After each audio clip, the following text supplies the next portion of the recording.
This is a new tutorial series on beginner Python. The Python technology we are using is called Flet.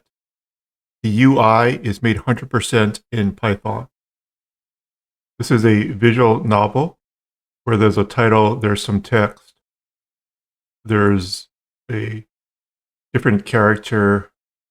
The plot is that she's uncovered the location of the Bitcoin account for Satoshi Nakamoto. And it's a set of encrypted messages that's 30 years in the future. It's been released out. We can also change the scenes. There's a menu here to go back or go back more.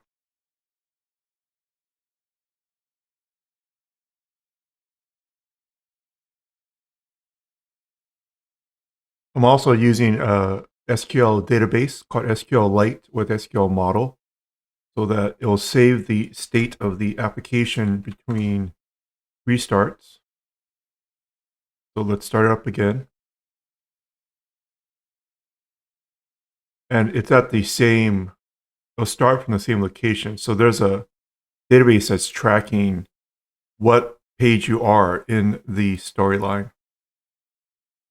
Also, there is a vector database in addition to the SQL database, which we've indexed it.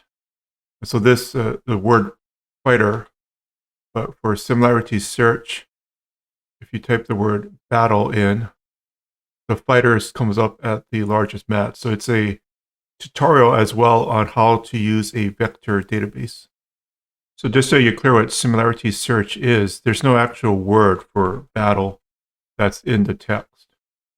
So if we search for battle, it won't come up. There's battered, but it's not a keyword search. What it found was fight.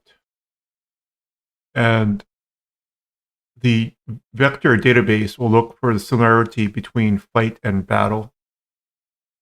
The idea is that there's several clues that goes around as you go through the scenes, and that you may not remember as a human what exactly was said here. So for example, this is a email server, but if you could be on another page, right? Let's say that you're on a different page and you don't remember that it was email server. And you think that the clue's in a form, but it's going to come up that there is this email server here. So one thing is that the data structure for the dialog is in something called a tuple. It's not a list. The tuple is immutable. The tuple, which we're storing a dialog in, uses these round brackets, not the square brackets. You can't change it once it's set. Dart 3, so Flutter has something called a record, which basically acts the same. But JavaScript and TypeScript, you don't have it. There is a way to get the same thing in TypeScript. However, that would be only at compile time. The dialog entries are using a data class, which is from the Dataclasses library in Python. And you don't have the self when the declaration of the data class like this. The character positions and character poses are using a Python enum. Dart or Flutter does have this enum. JavaScript does not have an enum, and so it's mutable and there's no type safety. TypeScript does have an enum, but you'd have to use TypeScript and it does require compilation. But most critically for this tutorial series is that there's no use of HTML, JavaScript, CSS. Everything is done and styled with Python. There's no other language. If you want to follow along, you should maybe start collecting your own set of graphics. I will make this available if you want to start with the same graphics that I'm using, but it's more fun if you pick your own. So this pack which is downloadable. It has the different backgrounds in the size that I'm using in the game, which is, I think, about roughly 768 by 512.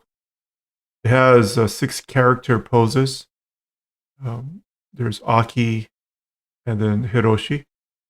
And it also comes with the Rubik glitch font. If you want to follow along when we start coding right in the next video, maybe subscribe to the channel. And then I think you'll get a notification when we start coding. Have a great day and collect your assets.